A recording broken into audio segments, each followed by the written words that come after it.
नमस्कार मित्रांनो. तर सर्वांच्याच घरामध्ये देवी देवतांच्या अनेक मूर्ती आणि छायाचित्रे असतातच. पण या मूर्ती किंवा छायाचित्रे वास्तूनुसार घरामध्ये सुख आणि समृद्धी आणण्यासाठी अनुकूल आहेत की नाहीत ही गोष्ट मात्र कोणालाच माहिती नाही. वास्तुशास्त्रानुसार देवी देवतांच्या मूर्ती घरामध्ये कोणत्या रूपात आहेत आणि कोणत्या जाग्यावर स्थापन करण्यात आलेल्या आहेत ही गोष्ट घरातील सुख आणि समृद्धी, संपत्ती इत्यादींवर खूप मोठ्या प्रमाणात परिणाम करत असते. जेव्हा तुम्ही देवतांच्या मूर्ती किंवा छायाचित्रे प्रस्थापित कराल तेव्हा काही आवश्यक गोष्टी आपण लक्षात ठेवणे खूप गरजेचे आहे, जेणेकरून तुमच्या घरामध्ये सुख समृद्धी लाभेल. मी तुम्हाला याच गोष्टींबाबत काही माहिती सांगणार आहे, ज्यामुळे तुम्हाला देवांच्या मूर्ती प्रस्थापित करताना मदत होईल. पहिली गोष्ट म्हणजे घराच्या मंदिरामध्ये भगवान श्रीकृष्णाची बाळरूपी बसलेली मूर्ती ठेवणे सर्वात चांगले मानले जाते. या व्यतिरिक्त श्रीकृष्ण आणि राधेची जोडीने उभी असलेली मूर्ती देखील देवघरात ठेवली जाऊ शकते. 2. घरामध्ये देवी लक्ष्मी, सरस्वती, गणेश आणि कुबेर यांची मूर्ती कधीही उभी नसावी. त्यांच्या बसलेल्या मुद्रेला शुभ आणि लाभदायक मानले जाते. भगवान कुबेर आणि लक्ष्मीची मूर्ती मंदिराच्या उत्तर दिशेला प्रस्थापित करणे सर्वात शुभ असते. 3. घरामध्ये असलेल्या गणपतीच्या मूर्तीला केशरी किंवा पिवळ्या रंगाचे वस्त्र असावे, कारण अशा वस्त्रांच्या गणपतींच्या मूर्तीला शुभ मानले जाते.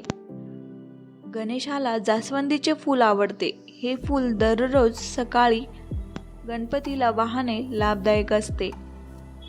4. जर तुम्ही तुमच्या घरामध्ये भगवान शंकराची स्थापना करू इच्छित असाल तर शिवलिंग म्हणजेच शंकराच्या पिंडीऐवजी शंकराची मूर्ती किंवा छायाचित्र ठेवा. घरामध्ये शंकराची मूर्ती ठेवणे चांगले मानले जाते. 5. घरातील देवाऱ्यात सूर्यदेवाची स्थापना जर तुम्ही करणार असाल तर सूर्याच्या मूर्ती किंवा छायाचित्राऐवजी तांब्याची सूर्याची आकृती ठेवल्यास ते जास्त लाभदायक मानले जाते. 6. जर तुम्ही घरामध्ये श्रीरामाची मूर्ती ठेवू इच्छिता असाल तर काळजीपूर्वक ठेवा. श्रीरामाबरोबरच माता जानकी आणि भगवान हनुमानची स्थापना नक्की करा. यामुळे घरामध्ये कलह अजिबात होत नाही. 7. जर घरामध्ये भगवान विष्णूची मूर्ती किंवा छायाचित्र ठेवले तर हे नेहमी लक्षात ठेवा की भगवान विष्णूबरोबर लक्ष्मी देवीची स्थापना देखील अवश्य करण्यात यावी. भगवान विष्णू तिथेच राहतात जिथे देवी लक्ष्मी त्यांच्याबरोबर असेल, त्यामुळे ही चूक कधीही नका करू. 8. कालीमातेची विक्राळ रूपी असलेली मूर्ती, ज्यामध्ये कालीमातेचा डावा पाय भगवान शंकराच्या वरती असतो, अशी मूर्ती देखील घरामध्ये असणे चांगले मानले जाते. अशा मूर्तींना स्मशान काली मानले जाते. हे विध्वंसाचे एक प्रतीक आहे. 9. तुमच्या घरामध्ये जर हनुमानची मूर्ती असेल तर हे नक्की लक्षात घ्या की त्या मूर्तीमध्ये हनुमान पर्वत उचलताना किंवा आपल्या शक्तीचे प्रदर्शन करताना दिसावे. 10. मंदिरामध्ये विशेष लक्षात घेण्याची गोष्ट ही की देवाच्या मूर्तीला किंवा छायाचित्राला सरळ जमिनीवर ठेवू नये. असे करणे अशुभ मानले जाते. या मूर्तींना एखाद्या स्वच्छ वस्त्रावर किंवा ताटामध्ये प्रस्थापित करावे. ज्या घरामध्ये देवी देवतांची मूर्ती किंवा छायाचित्रे प्रस्थापित करण्याच्या वेगवेगळ्या पद्धती आहेत, ज्या लक्षात ठेवून आचरणात आणणे खूप गरजेचे आहे.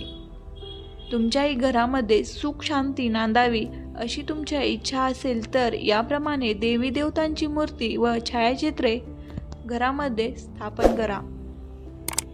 अशाच माहितीसाठी या चॅनलला लाईक करा, शेअर करा आणि सबस्क्राईब करा.